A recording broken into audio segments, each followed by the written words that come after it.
Alice, I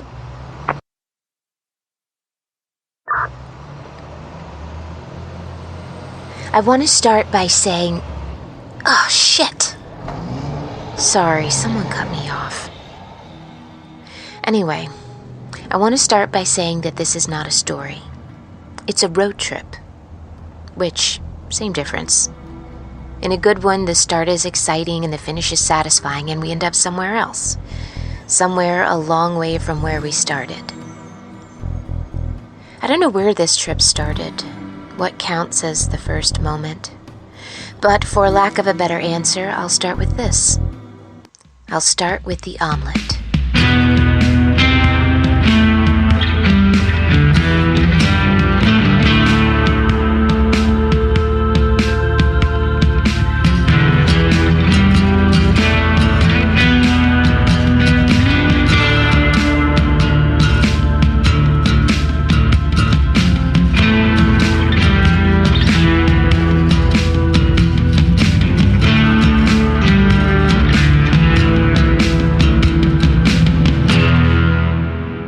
Alice Isn't Dead by Joseph Fink. Performed by Jessica Nicole. Produced by Disparition. Part 1, Chapter 1. Omelet.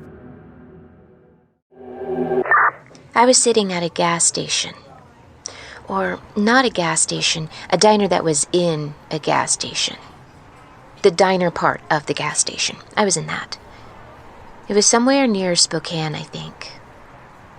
I saw a man eating an omelet, but it wasn't the omelet. But it was just the way he was eating the omelet. He was devouring it. Big chunks of yellow scooped up with long, grease-stained fingers, just shoving them into his mouth. And he was staring at me.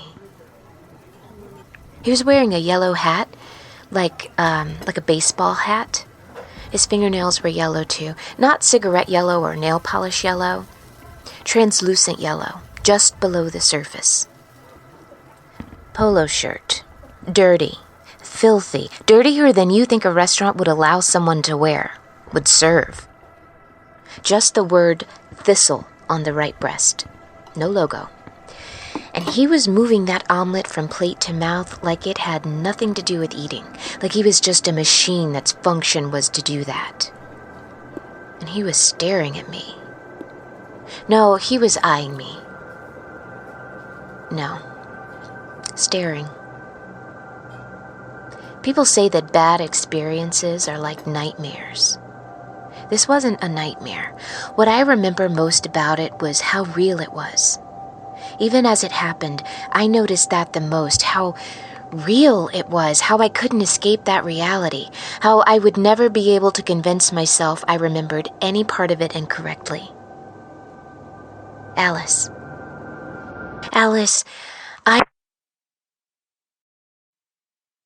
It's the engine, Alice.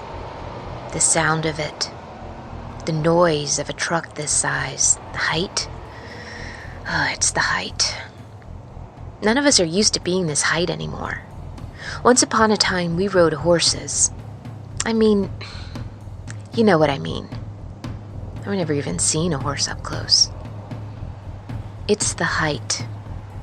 I'll get used to it.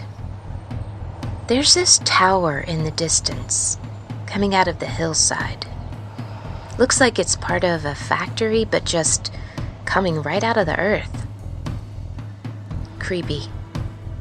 Gut creepy, like something gone wrong. Like a terrible crime. It looks like something out of a myth. I guess that's where myths come from, when the real world looks like something out of a myth. Who am I at this point in my life to talk about unreality? That's so weird. It doesn't look real. I can't stop thinking about what's behind me. Not the stuff in the back, not what they've got me carrying. I think this assignment's travel-sized deodorant. Most deodorant can go on a plane. You don't need travel-sized versions. Not that many ounces even in full-sized ones. But anything that can hold a price a single human being will lay down for cash has to exist, and so here we are. Me and my cargo. hauling what needn't have ever been from the place it needn't have been made to the place it needn't be used. I'm not getting distracted. I know what you're thinking, Alice. This is intentional avoidance. I don't have to explain myself to you, but I will. I just passed an exit sign that said Anaconda Opportunity. That's a fine invitation, but I think, no thanks. I will pass that opportunity up. An explanation. Right.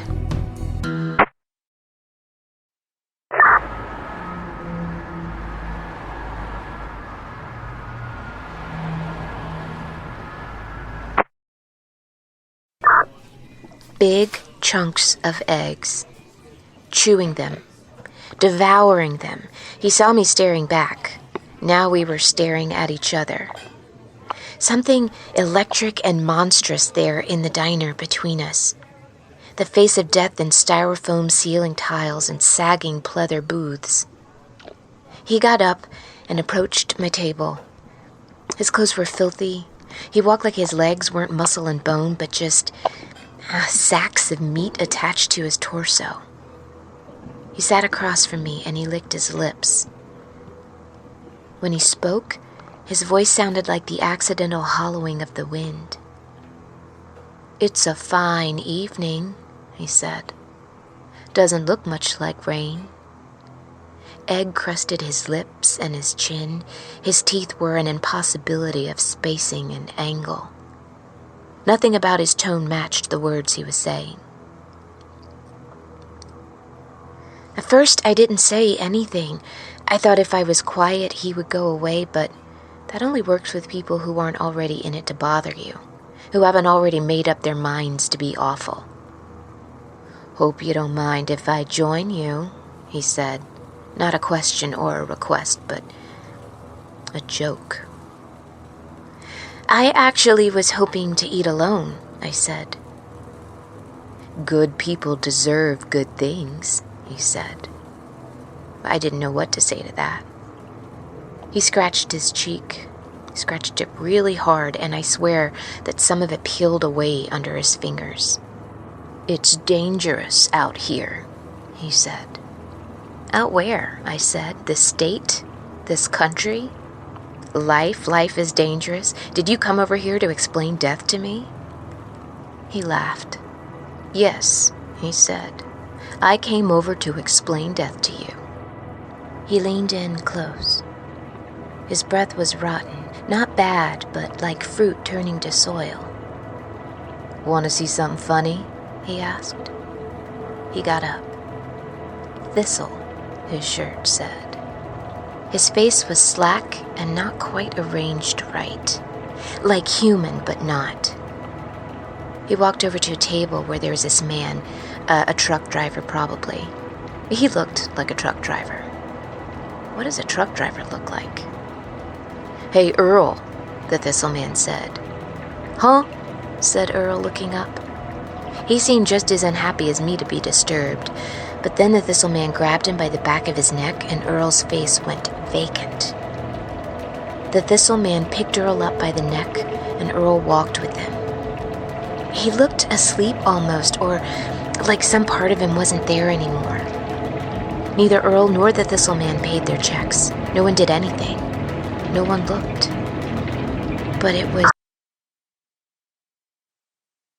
There are times I hate you more than any of them, Alice. Out to the parking lot.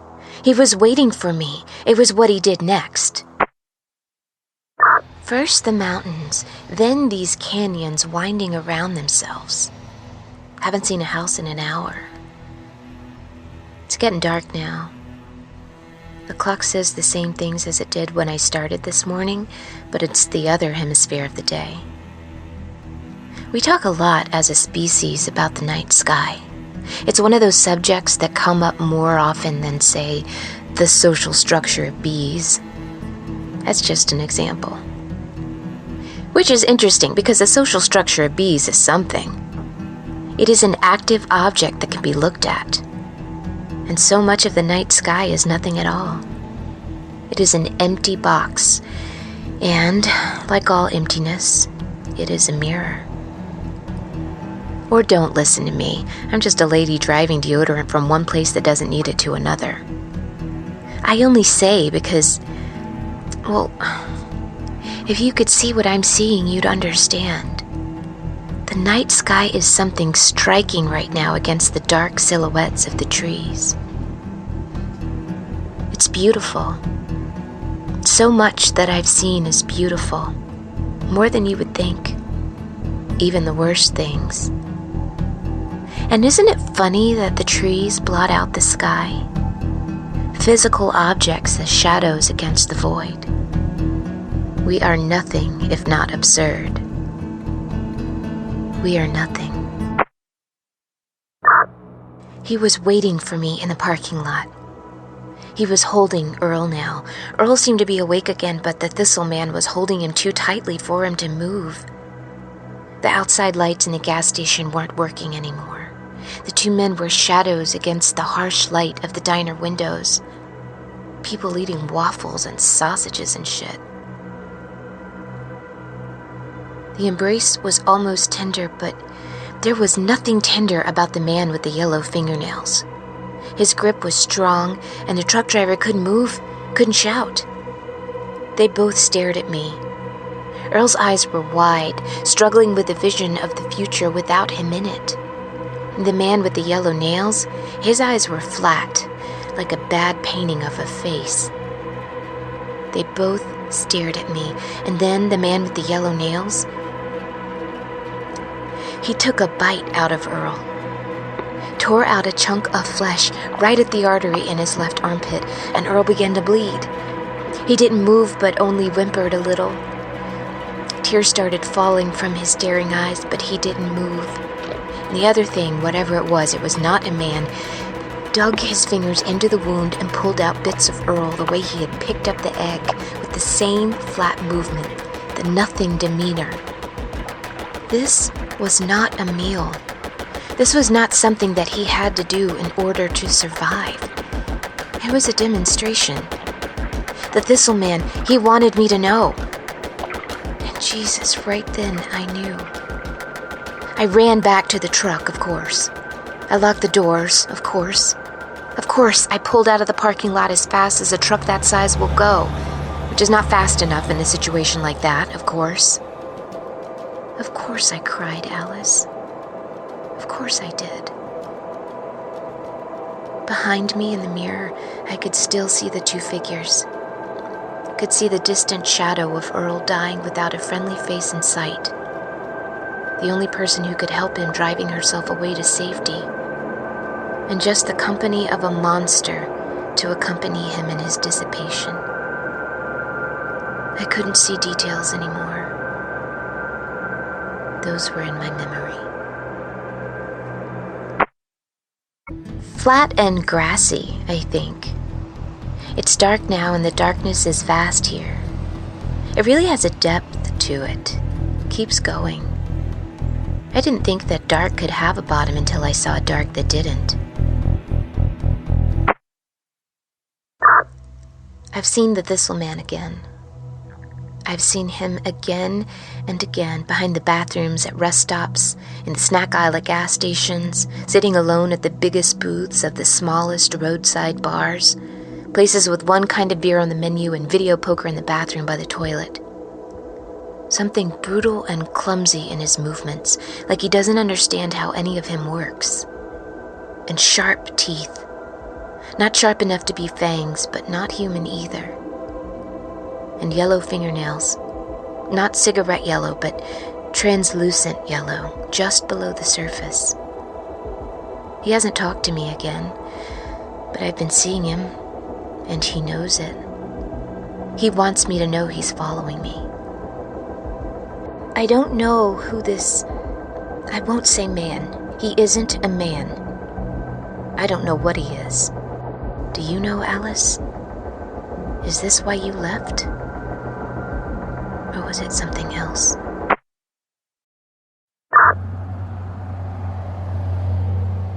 Was it me? And now here. The road between two places I've never heard of. Travel-sized deodorant, an unusual height, closer to the night sky than I am to any other human. A night sky that seems gorgeous and heartbreaking, even though it's not. It's not anything.